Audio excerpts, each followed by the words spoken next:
things because I forget what I'm looking for. You're good. We're officially recording. Are we? Okay. For later viewing. All right.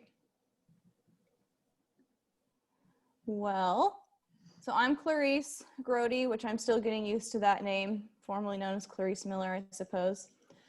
I'm here to talk about advocacy, policy, and then how you all can get involved.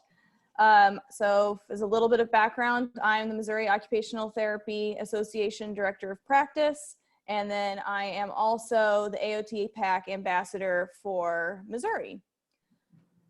So basically, I represent the AOT Political Action Committee for our state. So why does advocacy matter? So basically, advocacy is the public support for or recommendation of a particular cause or policy. So in this case, we are discussing advocacy, so your public support for the profession of occupational therapy and our services. So what's the issue? Well, there's a general lack of understanding and awareness about the role of occupational therapy, what it is that we do, what's our profession. There's a perception that advocacy is really hard or it's time consuming. There's this feeling of, well, I don't know the issues, so if I don't know the issues, then I can't really be an effective advocate. You know, that you need to be some sort of advocacy expert or policy expert, and you know everything there is to know about OT in order to really be an effective advocate. There's this sense that either my vote doesn't count or my voice won't make a difference, so why even try? Why waste my time? Or like a feeling that we have to be invited to speak up, that we have to be invited to come to the table, essentially. So what's the solution? We're trying to engage in simple advocacy opportunities, so engaging practitioners and students in easy to do advocacy. Educate our practitioners and students on how to be advocates. Identify areas of opportunity and how you can get involved, and then empower practitioners and students in building self-efficacy in their ability to be good occupational therapy advocates. If you feel like advocacy is too hard or it's not for me, you're not alone in that sense and feeling that it's more of a task than an opportunity. But I'm here today to kind of talk to you about how it's really not a task and it's something that we can do in little things we do every day as well as larger gestures. And so this is essentially your invitation to speak up and to share your voice and to be an advocate. So what's the impact of advocacy? It's job protection, making sure that, you know, if you're a student, when you graduate, you have a job to go to, and making sure that those of us who are practicing, that we continue to have a job until we decide that we no longer want to. It's protecting our scope of practice, so making sure that we're protecting the profession of occupational therapy and what it is that we do. We're protecting access to our services for our patients, protecting funding for occupational therapy, reimbursement, looking at student loans. You know, a lot of student loans are controlled by the federal government. So how does this impact, you know, the ability of people to even become an occupational therapist or assistant? And then also kind of most recently, COVID-19 protections like those sick leaves and reimbursement and medical care. And so there's this sense that, you know, federal policy or even state policy is so far removed. You know, how is that bill ever possibly going to impact my life? You know, so there's this feeling that things are so far removed from ourselves, but really these decisions made even years prior eventually do trickle down into our daily lives and those of our patients, and it impacts how you're able to do your job or even if you have a job. So when we advocate, we're really explaining the what, the how, and the why. What are we supporting and promoting? In this case, it's typically occupational therapy or something to do with OT. Why does it need to happen? Why do we need them to support occupational therapy? Why does it matter? How will their stakeholders and constituents benefit? In this case, you know, the stakeholders are ourselves, and constituents, if you're talking to a congressman or a congresswoman, their constituents are their voters. You know, how are they going to benefit or how will they be harmed? And what will happen if these changes do or do not occur? So right when we're advocating for occupational therapy, if these changes do occur, we have the opportunity to, you know, continue and protect the profession of occupational therapy, protect job protections, and, you know, continue to have people become therapists. And if they don't occur, you know, you could eventually, on the extreme end, see the disappearance of the profession altogether. So that's the importance, and we're explaining that what, the how, and the why. So through advocacy, we can create change in policy, either in our daily lives or as far up as the federal level. So part of this picture is the American Occupational Therapy Association. They're really one of our biggest assets in protecting the profession of occupational therapy. And one of the things that brings the profession of occupational therapy any kind of credibility. And a big portion of that advocacy portion is our AOTA policy staff. So there's multiple teams and they all kind of fall into this policy window. The first one we have is our AOTA Congressional Affairs, or you may hear them referred to as Federal Affairs. They monitor our federal legislation, so things that go on in the US House and the US Senate. They lobby the US Congress and federal agencies, and they organize our annual Hill Day. They also produce educational materials. They employ 2.5 full-time lobbyists, and you can reach them at fad@aota.org. So our lobbyists are the individuals who go to these coalition meetings and go to Capitol Hill to advocate on your behalf. The team is made up of Heather Parsons. She's an occupational therapist, formerly a pediatric occupational therapist, and she's now the Vice President for Federal Affairs. Andrew Bope, he's the Senior Legislative Representative, one of our lobbyists. Abe Saffer is an MPM, he's a Legislative Representative, so again, one of our lobbyists. Jill Ty, who does our PAC and grassroots. So you'll hear from her a lot, especially if you attend Hill Day. And then Darlene Dennis is our political action administrator. Darlene is probably one of the people who've been employed the longest at AOTA. She's a fabulous individual and knows everything there is to know about AOTA. Andy typically takes care of our, Andy, he takes care of our Medicare legislation for the most part. So kind of anything that has to do with Medicare or older adults, those sorts of things. Abe Saffer is really our expert in some of the pediatric legislation and our kind of school-based legislation. So he's going to look a lot at those student loans and our higher education issues. We've got our regulatory team. So our regulatory team manages laws and practice or regulation. They manage the coding changes. So our CPT codes, right, which is how we're reimbursed, our evaluation codes. They analyze payment reform. Most recently, they've been looking a lot at the telehealth coverage. So like when Medicare said, hey, we're going to approve occupational therapy to provide telehealth, they really did that deep dive into looking what exactly is it that they're covering, what codes are we able to use, how can occupational therapists get reimbursed. They look at alternative payment models. That's their email, the regulatory at AOTA, and they also have a Twitter that's quite active. So we've got Sharmila Sandhu, who's our Vice President of Regulatory Affairs, Jennifer Bogengrief, who's our Assistant Director of Regulatory Policy, Julie, she does our reimbursement regulatory policy, and then we've also got Monica, who primarily does our coding and payment. You can see that Sharmila and Jennifer are both lawyers, and so it's really helpful to have people who are lawyers interpreting laws, right? You wouldn't want me, an OT, interpreting a law when I don't have a law degree, so it's really helpful to have them as part of our team to help give us this accurate interpretation. Then we've also got our AOTA State Affairs team. So they monitor our state legislation and regulation. They kind of monitor our habilitation and rehabilitation benefits, which was a part of the Affordable Care Act. It gave access to habilitative and rehabilitative benefits, which is occupational therapy is a part of that. They look at Medicaid coverage, which Medicaid is controlled by the states versus Medicare is federal. Outreach to state associations. So MOTA works very closely with AOTA State Affairs team. They look at licensure, scope of practice. Most recently, we're working on the Occupational Therapy Compact, and that's their contact information. You've got Chuck Wilmarth, who's the Vice President of Health Policy and State Affairs. Laura Hooper, who really looks at our health policy. So she's going to be the one you go to if you have questions, about Medicaid work requirements, the ACA, you know, kind of different things like that. You've got Kristen Neville, who does our state affairs, and then Megan, who is also our state affairs individual. So, and part of this that all comes together is part of our American Occupational Therapy Political Action Committee. So the AOT PAC is the only PAC that's dedicated solely to advocating for occupational therapy. And this is what I was mentioning earlier that I'm an ambassador for. So I represent the state of Missouri as part of our AOT PAC. So they're the political arm of AOTA. So a PAC is a group formed by an industry or an issue-oriented organization, such as AOTA, to raise and contribute money to the campaigns of candidates likely to advance the group's interest, in this case, likely to advance the interests of occupational therapy. So AOT PAC is the political action arm of AOTA. They complement our public policy and lobbying efforts.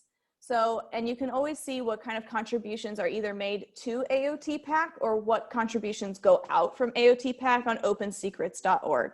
You can find out more information on their website at aota.org/AOTPAC. And you can also always send an email to aotpac@aota.org. That's any kind of questions you have about funding, who we're supporting, what the current initiatives are. And typically it's Darlene or Jill who's going to answer that email. And both of them are exceptionally helpful and friendly. So by law, AOTA cannot financially support a candidate running for office. So when you pay your membership dues, which go to AOTA, none of that money can be used to support a political candidate. So it's very different from something like, like a union, where part of your union dues can sometimes be used towards candidates. AOTA is not a union, so none of your membership dues can be used towards political candidates. AOTPAC is separately funded from AOTA. So AOTPAC can only solicit contributions from AOTA members, but it's a completely separate funding revenue source from AOTA members. So that's something that's really important for people to understand, that when you renew your membership or purchase a membership through AOTA, none of that money is going to be going to a political candidate. So why do we even have an AOTPAC? Why is it important that we have a political action committee? So AOTPAC, like I said, is the only legal means for an organization like AOTA to raise and disperse funds to candidates for public office. Occupational therapy, like I said, is not always fully understood in the political area where funding decisions are being made. If you've ever, looked at who's running for office, very few of them are occupational therapists or even physical therapists. A lot of them, they're coming from all over the place. They're doctors, they're lawyers, they're farmers. And so they may not fully understand what is occupational therapy. And that's the role of AOTPAC, is to provide opportunities for either practitioners or our AOTA staff to go out and educate them on what is occupational therapy. We want to elect and retain legislators that support occupational therapy and our cause. So looking at supporting people who are really going to support what we want. And we must have advocacy and political presence to protect the practice of occupational therapy and access to our services for our clients. So this is a slide that I like to have in my presentations when I talk about AOTPAC. It kind of gives you a good visual representation of how our PAC compares to other issues or other areas. So you've got AOTA, right? We have a little over 60,000 members. You have APTA, which is the American Physical Therapy Association. And then we also have ASHA, which is the American Speech and Hearing Association. So the group that's representing our speech and language pathologists. So you can see kind of their membership there that lines up. And then you can look at how much our PAC brings in and the average dollar amount per member. Now, obviously not every member gives to AOTPAC, but it kind of gives you an idea of how that measures out. The reason I like to look at this is because if you look, that APTA has almost 3 times the amount of income for their PAC as AOTA does. And the significance of that is that that gives physical therapists and APTA almost 3 times the opportunity to interact with legislators and to have these face-to-face interactions than AOTA does. And so when you think about, if you were that legislator, are you going to remember the person who met with you 3 times or the person who might have only met with you once when it comes to distributing funding or looking at who's going to be included in a certain bill? So it just gives APTA more of an opportunity to be present. And even though we love working with our physical therapists, and I love the physical therapists that I work with, and we work really well together in the clinic, it's sometimes hard that when we're talking about federal legislation and funding, while we want to be friends, we also want to make sure that we're protecting our piece of the pie and that we have a seat at that table. And that's really what AOTPAC allows AOTA and our members to do, is to have a seat at the table, to make sure that we are being represented and that our voice is being heard on the federal, state, and local levels in these areas of importance. So this is a good map to kind of show you who our AOTPAC board of directors are. And it says 2019, but it's still the same for 2020. And Brent Braverman is the regional director for our area, which you can see is pretty much straight up the middle of the map. And then each state, the goal is for each state to have an AOTPAC ambassador to kind of represent the state. And we can have, I believe, up to 2 per state. So if that's something that you're interested in, even if you're not in Missouri, but you are a resident in another state, definitely feel free to reach out to me or one of the AOTPAC board of directors. You don't have to be a practitioner to be an AOTPAC ambassador. You just have to be passionate about advocacy and in the interest of AOTPAC, and you can be a student as well. And so that's something that I want to, raise your all's awareness to, that this is something that you all are able to do. So how exactly does policy impact occupational therapy? So this is kind of some recent landmark legislation that's taken effect for healthcare.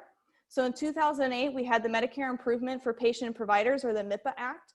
This was kind of one of the first introductions of these different kinds of quality incentive programs. This was really a sign of the change in how Medicare was going to start paying for different services. And so this started the End-Stage Renal Disease Quality Incentive Program.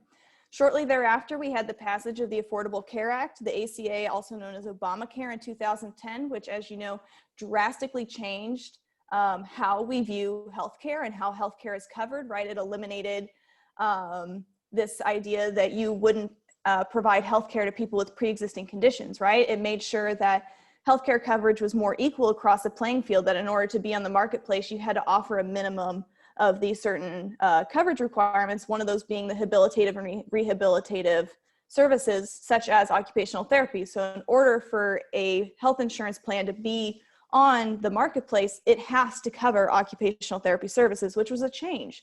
You know, before that, you could purchase healthcare and not receive any coverage for OT. So obviously, the more people who have access to OT, the more likely it is that we're going to be able to have jobs. 2014 had the PAMA Act, or the Protecting Access to Medicare Act, that really initiated this value-based purchasing idea, which you hear a lot about. 2014 was the passage of the IMPACT Act. So that led to the Section GG. And so that's something, if you work in post-acute, so skilled nursing facilities, inpatient rehab facilities, and home health, you're going to become familiar with Section GG. And that was something that was created way back in 2014 as part of the IMPACT Act. 2015 was the passage of MACRA, so the Medicare Access and CHIP reauthorization. So this became MIPS and APMs, or alternative payment models. So if you work in outpatient and billing Medicare Part B, you'd be familiar with MIPS, which that only came into effect for OTs really within about the last 3 years. So when I say that something is passed and then many years trickles down to affect our lives, so something passed in 2015 didn't even start impacting occupational therapists till around 2018, 2019. And then we had the passage of the 2018 Balanced Budget Act in so that was our therapy cap repeal, right, for Medicare Part B, the OTA payment reform, and that bill also required the creation of PDPM and PDGM, right, our patient-driven payment model and the patient-driven groupings model. And PDPM didn't go into effect until October 1st of 2019, and PDGM didn't go into effect until January 1st of 2020. So a bill that was developed, drafted as far back as 2018, went on to eventually lead to a significant loss in jobs for occupational therapists in the effect of 2019 and 2020. So that's why it's so important to be involved in advocacy early on and be aware of the issues before it's greeting you at the door, because by the time it gets to you, sometimes it's too late to really affect change. So what's the federal influence? So federal policy impacts every aspect of our career, even as a student. It impacts where we can practice, how much we're paid, and if we can even be a practitioner at all. It determines the future of our career and our ability to be an occupational therapy practitioner. So whether or not, if we're not being reimbursed by Medicare, that takes a huge chunk of our revenue, and that would lead to job loss, right? And Medicare policy is made at the federal level. AOTA policy staff, they focus on influencing our federal policy to the benefit of our profession and our stakeholders. AOTA introduces legislation on behalf of occupational therapy practitioners and spends countless hours collaborating with legislators, staff, and organizations to make sure that we're advocating on behalf of OT every day. So AOTA has introduced legislation. They worked very hard on the language of the therapy cap bill. I was a student at AOTA when they were working on that legislation, and so I went to lots of different meetings with different staffers to really make sure the language spelled out what we wanted. And when I'm talking about details, I mean, we were discussing whether or not it was $3,010 or $2,080. I mean, while that might be like a $20 difference, it makes a huge difference when you multiply that by the millions of Medicare beneficiaries, right? So AOTA is really working on our behalf, and that's the impact of federal legislation, is that then trickles down to how much I'm able to bill and how much therapy I can really provide to a patient. So reimbursement impacts all areas of practice. There's quality care initiatives to make sure that you're providing high quality care. Reimbursement impacts the number and the length of visits. So you'll see, especially if you're an outpatient, You might get, you're working with someone, let's say with like Blue Cross Blue Shield, and they say, well, you only have 30 visits for the year, so good luck. And so that really determines how long we're able to treat people. Reimbursement impacts hospital length of stays, right? There's an incentive to get people out sooner, so that way it's less money. Reduce wasteful spending. There's this idea of value over volume, and that's something that's a whole nother topic, but basically this idea that we're providing a higher value of care versus seeing someone more often for a more volume of care. Reimbursement impacts our productivity levels when we're a practitioner, and it also impacts the number of jobs. So there's been a big change recently in how therapy impacts reimbursement. And this has been driven again by that federal legislation. So historically, occupational therapy has been one of those things that is considered a revenue driver. So when we provide services, we bring money in. So facilities and hospitals really liked employing therapists because we brought in money for our services. So we brought in more than we took out, if that makes sense. But with the changes of how Medicare has been reimbursing for services, we have gone from a revenue driver to more of a cost driver when you're looking at that Excel sheet. So PDGM, I switched these up, excuse me. So PDPM was implemented on October 1st of 2019, and PDGM was implemented on January 1st of 2020. So if you just switch those two letters, or those two dates, everything else is accurate. So PDGM is for home health. It eliminated therapy thresholds. So basically this idea that if a home health agency provides more than 14 visits, they get more money.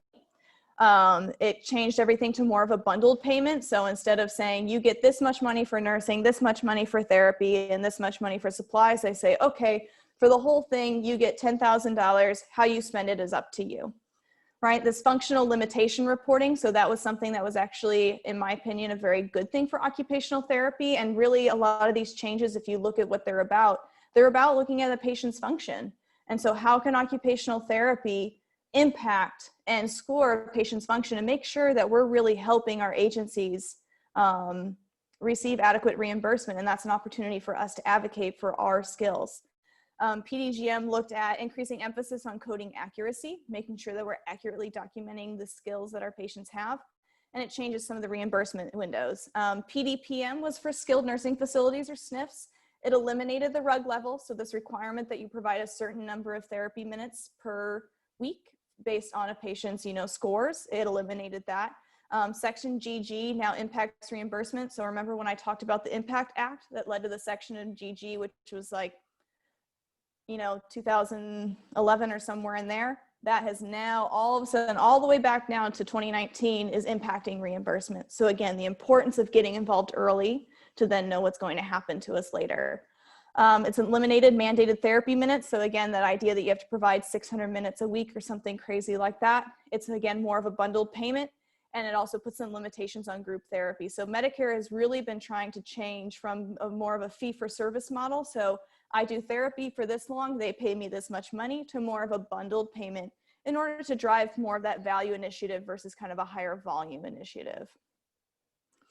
So with the implementation of PDPM and PDGM, this is kind of give you an idea of why it matters that we advocate and why we know what's going on at a federal level. 33 and 28% of OTs and OTAs had reduced hours and or were laid off. 35% of practitioners had changes in practices, including refusing to fulfill occupational therapy orders from physicians. That's something I hear a lot about in our home health OTs. And 75% of therapists had a mandated reduction in occupational therapy visits. And that is incredible impact on our practice. And it was unfortunate to watch many individuals lose their jobs because of how payment reform was. And unfortunately, when you look at these payment models, I do think that they're going to lead to good change, especially for patients, but it is very challenging. And this is how it has a real world impact on your life. When you think about in home health, if you normally had, let's say 26 visits a week, and then there was a mandated reduction because you were seeing someone 3 times a week and now they're telling you you can only see them once. Well, if you're seeing a third of the patients you normally do, obviously that's going to be a loss of revenue for you. So the importance of speaking up and demonstrating our skills and getting involved early does have a real world impact on you, your families, and everything else. I Sorry, can I ask Uh-huh. a question? Sure. Okay, I was just wondering if you knew why physicians would not fill out OT referrals. So it wasn't that the physicians aren't filling them, it's that the agencies are refusing to allow OTs to go out. So the physicians may be writing the prescription for home health, skilled nursing, PT, and OT, but then the home health agencies are saying, well, we'll just send the PT out and they'll decide whether or not the patient needs OT, and then they'll call the physician and get a change in referral. So there are issues like that going on, and obviously a lot of those issues can potentially be classified as Medicare fraud. But that's the importance of being aware and also speaking up when you see issues like that, saying that's not right. You need to fulfill, if the physician ordered an occupational therapy eval, then we need to complete that eval and do right by the patient. So that's kind of giving an idea of what the importance of you being aware of the issue and not always just taking what your employer has to say. Does that kind of make sense? Yes, yeah, sorry. That cleared it up. Thank you. No problem. So some of the regulatory issues that we've been dealing with, so we've been looking into home modifications, so providing guidelines on appropriate billing for Medicare Part B in the home in relationship to home mods. And so that's been something that I've been working with AOTA a lot and making sure that we're developing accurate guidelines for individuals. Because especially with some of the recent changes, a lot of practitioners have been looking into trying to see how they can start their own company. PDGM and PDPM, we've been looking at advocating for appropriate provision of therapy services. There's this thing called the physician fee schedule. So there's a proposed 9% cut to therapy CPT codes, and that's been something they've been battling. So basically, if you got paid $10 for something, they would cut 9% of that for the next fee schedule, which is definitely a big cut when you would think about if you owned a private practice and you lost 9% of your revenue, that's a pretty big chunk of change. Looking at telehealth, so coverage by private insurers as well as Medicare, that's been a huge issue, especially in this COVID world of what is covered by telehealth, what isn't. Historically, OT has not been an approved provider for telehealth under Medicare, but they approved us underneath the emergency waiver, and that's something we're hoping to try and make permanent. So that's been something actually where regulatory team and the federal affairs team have really been working together to try and get that passed. And then obviously this OTA modifier, so that we're monitoring the impact and advocating for exceptions for rural and low income areas where occupational therapy assistants primarily work and are really make up the bulk of the therapy team in those areas. So basically that was something that was passed again in 2018. The OTA modifier started being used at the beginning of 2020, but it won't actually have any reimbursement cuts until 2021. So if you haven't heard, starting 2021 for Medicare Part B, OTAs will be reimbursed at 85% of what an occupational therapist is reimbursed at. And again, that was something that was in the 2018 legislation. So it's taken 3 or 4 years then to trickle down. So legislative issues that we're currently dealing with is our home health. So our emergency rule allowing OTs to open home health cases is a temporary basis. I think the current state of emergency expires October 10th. I expect that that will be extended, but that's currently when it expires. So this is a bill that occupational AOTA has introduced many years now. So currently the bill title is, the House is 3127, or in the Senate it's 1725. If you are in home health or you would like to work in home health, the AOTA Home and Community Health Special Interest Section will be having a town hall at the end of September to talk about the OASIS, and that's something that I'll be leading. We also have our diversity issues. So we have the Allied Health Workforce Diversity Act, HR 3637, or Senate Bill 2747. This has been passed in the House and stuck in the Senate. Basically, it's a bill trying to improve funding to improve diversity in higher education and allied health in general. So this is something that funding could go to high schools, undergrads and higher level and higher education to expand the diversity. And this is something that we recognize as an issue in occupational therapy, that we aren't a diverse enough group. We're working on telehealth. So OT is approved as Medicare providers for telehealth on an emergency basis. We're working to make this permanent. Again, that's something where the regulatory and the federal affairs team really go hand in hand. They worked on the independent contractors issue, so ensuring that COVID relief legislation extended to include contractors and unemployment benefits and paid leave. So a lot of individuals who work PRN are independent contractors, and also there are just a lot of contract companies out there for therapy. And so AOTA worked hard to make sure that independent contractors were included in that legislation along with our other associated bodies. We've got student loans, so looking at the CARES Act, so that included a 6-month suspension for federal loan payments, which obviously impacts our occupational therapy students. There's the Outpatient Therapy Modernization and Stabilization Act, or this was introduced in the House, 7154. This was supposed is to help ensure access to therapy services and stop this proposed 8 to 9% cut. It's kind of changed depending on what's been most recently released. So this is, again, another area where the regulatory team has been working very closely with the federal affairs team. So regulatory team is fighting this on the Medicare side, while the federal affairs team is attacking this from the congressional side. And so trying to make sure that we still have access to those services. And then IDEA waivers. So, right, for children with disabilities, prevent the Secretary of Ed from rolling back IDEA requirements under the COVID era. So that's kind of what's been going on the federal level. So different things that have been going on from MOTA. So the Missouri OT Association. Currently, MOTA does not have a PAC or a lobbyist at this time. We have a legislative task force. So this is an active group of MOTA members who monitor legislation and opportunities for advocacy. So we meet a few times a year to kind of discuss what's going on, what kind of bills are currently are happening in the House and Senate at the state level, and what do we need to do about it. Our governmental affairs chair is Michelle Jackson. She works at Cox College out of Springfield. She runs our legislative task force, and she works in collaboration with myself, the director of practice. We effectively advocated to eliminate the 1-year supervision rule. Up until this past year, if you were a newly licensed occupational therapist, you could not supervise a COTA. You had to be licensed for a full year before you could supervise a COTA.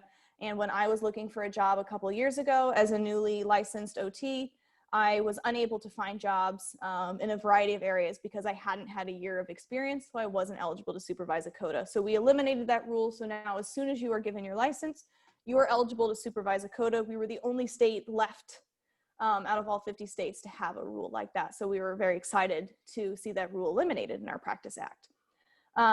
MOTA advocated on behalf of Medicaid expansion, which passed on August 4th in Missouri, and we're continuing to monitor this issue to look for opportunities to expand coverage of occupational therapy services under Medicaid. We're working on the licensure compact in collaboration with AOTA and NBCOT. We're hoping to get this legislation introduced sometime in December or January. And then we're also always looking at licensure and scope of practice protection. This was an issue a few years ago where these orthotists tried to pass a bill saying that they would be the only ones who'd be allowed to make splints in the state of Missouri, which if you're an OT, you know that splinting is a huge part of what we do, especially on outpatient.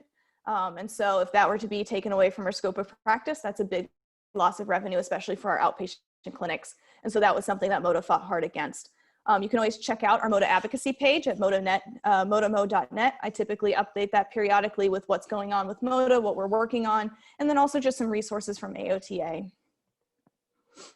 So different state issues that we're always looking at. The licensure compact, we're hoping to be one of the first states to introduce and pass the licensure compact, which would make it easier to practice here in the state of Missouri. We're looking at Medicaid coverage of non-pharmacological pain management. So this was something where unfortunately, MOTA was not able to effectively create change, but basically Medicaid in Missouri, right, the state makes the decisions on what Medicaid covers. They were looking to expand coverage of non-pharmacological pain management, so especially to combat the opioid crisis. Unfortunately, PT was included in that legislation, and we were not. We did advocate, we met with our legislators, they said that they would take care of it, and then when the final bill text came through, they had left us out. And so that's something that we're still looking for that opportunity to get in on that revenue stream. We're looking at Medicaid coverage of OTs and OTAs. Currently, Medicaid does not cover occupational therapy assistants in the state of Missouri, especially with this Medicaid expansion. I think there's going to be some opportunities for us to create change there. So we're looking to hopefully increase the amount that we get reimbursed from Medicaid, but also trying to expand that coverage to include occupational therapy assistants because we know that they provide great work. And then also we're continuing to work on continuing education, and we monitor what is required by the state for continuing ed in order to renew your license. So what is it that you can do? How can you create change? How can you be an occupational therapy advocate? This is one of my favorite quotes from Chris Messler. She said, "We're so busy empowering others that we forget how to empower ourselves." And I think this is very true for occupational therapy practitioners and for students. You know, we spend most of our day trying to empower and encourage our patients and trying to advocate for them. You know, how often do I go and talk to a case manager or call a doctor and say, you know, this person really needs this kind of service, or this person really needs a commode. Where can I get this from? You know, I called one of our DME providers and said, do you happen to provide splints for someone who doesn't have health insurance? You know, we spend a good chunk of our days being advocates for our patients, and we need to remember that we need to be advocates for ourselves as well to protect those access for our patients. So in this area, knowledge is power, and advocacy is really not an option if we want to preserve our profession. Not only can your advocacy protect patient access, but it can also protect your job and your livelihood. So one of the most important things you can do is be a member. AOTA is the only member organization that advocates for the needs of occupational therapy practitioners, students, and our stakeholders at the federal level. And MOTA is the only member organization advocating exclusively for occupational therapy at the Missouri level, at the Missouri state level. Being a member allows for you to have a voice and to support those who are advocating on your behalf when you aren't able to. You know, I'm a full-time practitioner. I don't have time to drive up to Jeff City or drive up to DC, you know, multiple times a week to try and call up my legislators. I don't have all that time to monitor every piece of bill that's going through the House. But that's why I'm an AOTA member, because I know that I'm supporting our policy teams and working in their full-time jobs to do those things for me and helping keep me informed, so I don't have to read the 1,000-page regulation. They pull out the highlights for me that I really need to know. Your membership supports all of the initiatives promoted by AOTA and MOTA, and it helps protect the future of our profession at the federal and the state level. We needed to defeat this idea of imposter syndrome. You know, this is something that I think all of us suffer with lifelong, especially for any of us who have graduated recently. I'll reach 3 years of license experience probably in March. And so this is something that I especially struggled with when I first graduated, of like, am I good enough to do this? Do I really know what I'm doing? You know, am I safe treating a patient? And I think that's something we feel even as advocates. When I went to my first Hill Day, you know, I hardly knew what to say. I was like, do I really even know enough to tell someone else what it means to be an OT? And the answer is yes, you do. You know, if you're sitting across from someone, most likely you are going to be the expert in that room on occupational therapy. More likely than not, you know more than the person sitting across from you. So defeat that idea that I'm just pretending to be someone I'm not, or I don't know enough. You know, you really need to build that self-efficacy and recognize that, you know, even if I don't know everything, I still know a heck of a lot, and I can do a good job at this. So what can you do? Again, we prepare your personal story about occupational therapy and be ready to clearly and concisely define occupational therapy for your legislators and for other stakeholders. You know, what is a personal story that you can think of? I always like to talk about my patients who, at the end of me working with them, they say, you know, thank you for making me feel like a person. Thank you for making me feel like I matter. And you'll hear that a lot in your practice. And that's something that really means something. And it's important to have those stories to be able to clearly tell someone why OT matters. You can use this story to engage in daily advocacy. So just kind of trying to describe to someone what OT is and why we matter. And you can use it speaking with patients, physicians about the values of our services. You can also visit our Take Action page. And so it's at aota.org/takeaction. You can review and learn about the issue. So this is really for our federal policy. And you can send letters to your legislators or call their offices. AOTA does a fabulous job of pre-drafting letters that you can send to your legislators. You fill in your name and your address. It tells you who your representatives are, both in the House and the Senate, and it has a pre-drafted letter. We always encourage you all to go in and edit it and add your own story. So I always talk about what's really affecting my hospital and my patients when I send those letters, but it also includes some really good background information on the bill that we're asking them to support. And that's something that you can do every day, a few times a month, or even just a few times a year. It's always available to you. You can attend AOTA and MOTA advocacy days, and you can always contact your local officials. We want you to speak up, and we want you to speak often. So don't just wait for that invitation to the table. Make your voice heard. So where can we find information? AOTA staff is always posting great updates and news on their website. So I've included the links here. The easiest way to go and do that is to go to AOTA website, which if we have time at the end, I'll show you how to navigate, and go to the regulatory, congressional, state, or healthcare reform tabs, and you can find their news sections there. And so they're always posting updates for you on what's going on. You have your AJOP policy perspectives. CMS, that's always a great resource. That's your Centers for Medicare and Medicaid. So if you have questions about something that's going on, you can always go to their website and look. If something doesn't feel right to you, you can always contact our regulatory staff or AOTA, and you can also go straight to the horse's mouth and look it up on CMS yourself. I will give you fair warning, it is not the easiest website to navigate. Health Affairs is a really good resource for kind of the latest research on policy and healthcare as a general whole. They're a journal, but they also have some really great blogs that have great information. The CommunOT blog is run by AOTA. There's a lot of great discussion going on there. OT Practice, the Practice Pulse, so that's usually typically towards the first few pages of the OT Practice magazine is where AOTA staff will post their updates on what they're currently advocating for, what's most recently happened. And then Kaiser Health News is one of my favorite places to kind of find information. I think they have really great infographics and easy to understand format. And they also have a weekly podcast on Thursdays called What the Health Podcast, which is a podcast led by all female health reporters. And they kind of discuss what's the current issues on the Hill and Supreme Court affecting healthcare. And I think it's just a great way to stay informed.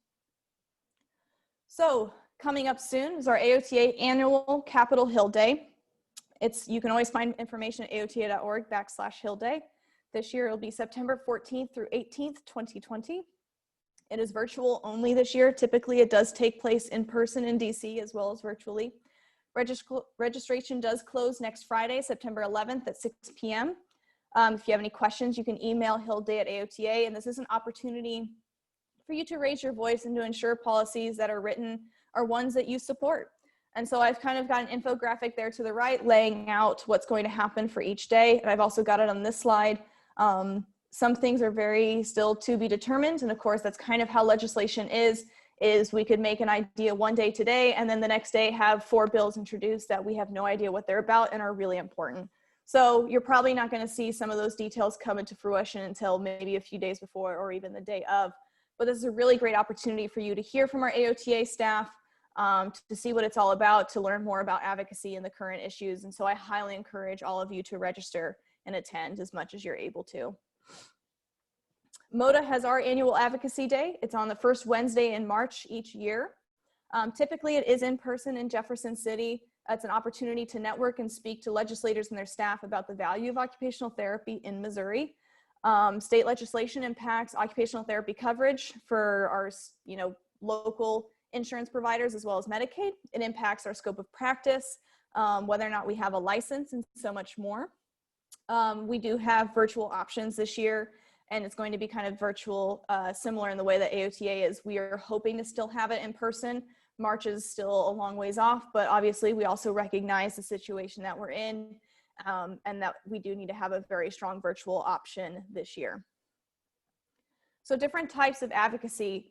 There's multiple different ways in which you can be a good OT advocate. You don't just need to always call your legislators and do those sorts of things. There's a way to be an advocate in simple ways every day. So there's local levels of advocacy, just educating others, your family members, your friends, your director of rehab, your patients on what is occupational therapy.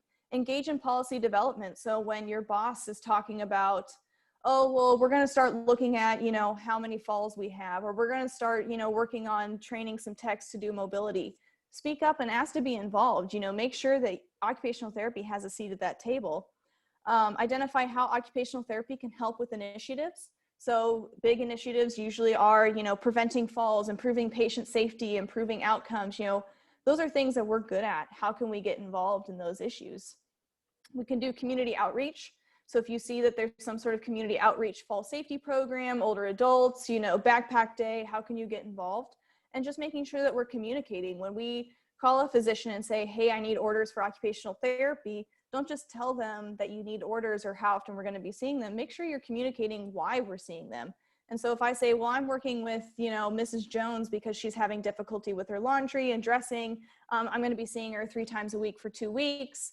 Then that way, if they have a patient that comes in next and says, I'm really having difficulty getting dressed in the morning and, she's causing a lot of pain, that might trigger in them, maybe I should get them a referral to OT. So that's a good way for you to kind of engage in those easy advocacy steps every day without trying to feel like you're making this grand gesture.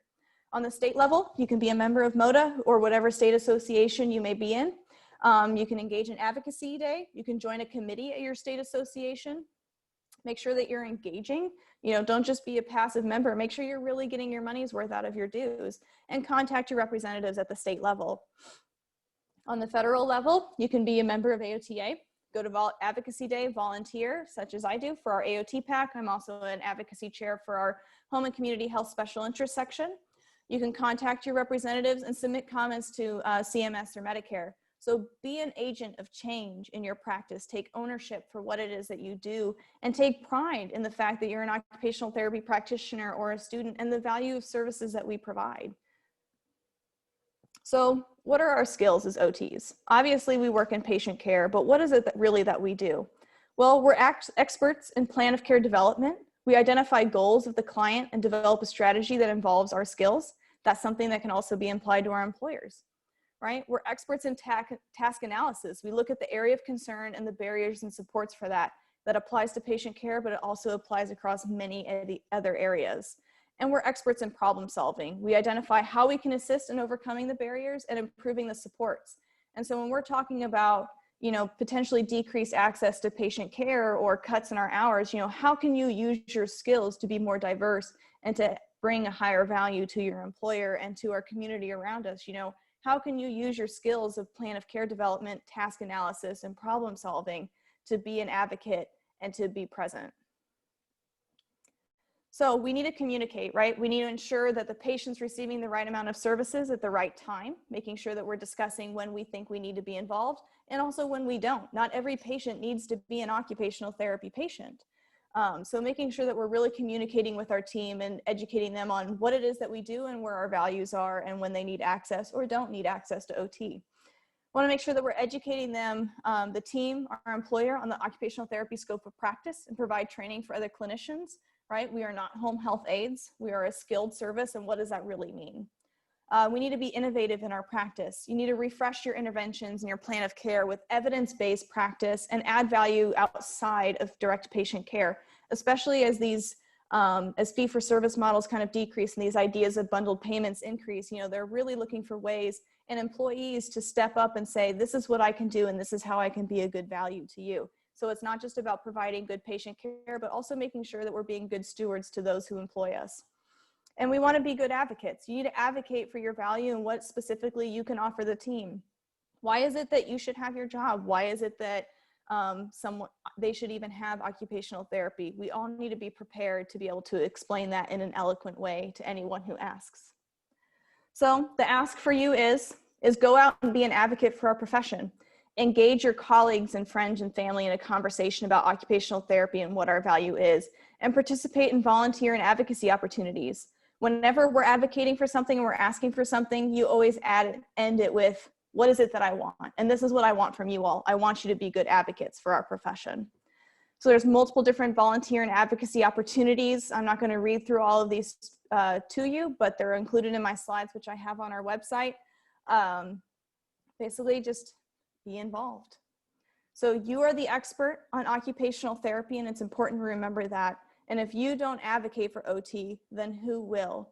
Don't wait to be invited to that table. Make sure that you have a seat at the decision-making table and that you have a seat there. Make sure that your presence is heard. You know more than you think you do, and we're all experts on occupational therapy, even if we don't feel like it. So make sure that you're speaking out and you're taking that opportunity. So that's the end of my ask and my presentation. If you have any questions, you can always reach me at my personal email at Clarissa L. Miller or at my MODA practice email. And then I've also included our AOT PAC email below if you have any questions for them. All right. I have a quick question. You had mentioned earlier that OT PAC is just one PAC that we have as our whole profession. Is that typical to only have one PAC, or are there some professions that have multiple? It probably depends. I mean, like if you look at physicians, they're going to have multiple PACs, right? They've got PACs for the orthopedic surgeons, the vascular surgeons, the, infectious disease. So but those are kind of different areas versus like, you know, for OT, we don't have a pediatrics pack and a geriatrics pack. And so for some of our smaller professions, it's typical to just have one, but there are packs, you know, that obviously advocate for other healthcare issues, and OT might be brought alongside that. So like if you have a pack for children with disabilities, they're probably going to advocate for occupational therapy coverage, but they're not dedicated solely to making sure that occupational therapy is included in those services. Thank you. I have one more question for you. Okay, so earlier in the PowerPoint, you stated that like PTs have a lot more opportunities to basically advocate for funding within like legislation. And we basically only get like that one meeting with them. So how do you personally, I guess, maximize our time? How do you think we can maximize our time with them to make sure that we are included in funding and that we get the same opportunities as PT? A lot of that is about just trying to increase awareness with practitioners, and that's part of kind of my job here today, is to educate people on what AOT PAC is and what AOTA does for our members. And it's not always that, you know, every time we only just have one meeting, but that was kind of just to kind of give a visual of what that means when APTA brings in a lot more money than AOTA. They just have a lot more opportunities than what we might. And so how AOTA kind of manages that is that we truly try to make sure that we're targeting people that we know are going to support occupational therapy and that we know are friends. And so it doesn't give us as many opportunities to kind of meet new legislators or to go to different kinds of events, but we do still get that opportunity to build relationships and build rapport. And that's why we rely also on our members. You know, if you have a friend of a friend who happens to be a House representative or a state senator, you know, we want to know that because we want to use basically that connection to make sure that we're advocating for OT. And so that's something where if we have personal relationships, we will try to maximize those opportunities. Thank you.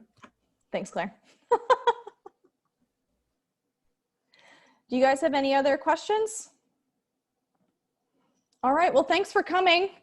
I'm glad you're here, and hopefully other people will view this later on. And again, if you have any questions, feel free to email me. If you want to get involved, just let me know. Stay in touch. Thank That was a you. great presentation, Clarice. Awesome job. Thanks, Claire. Bye now.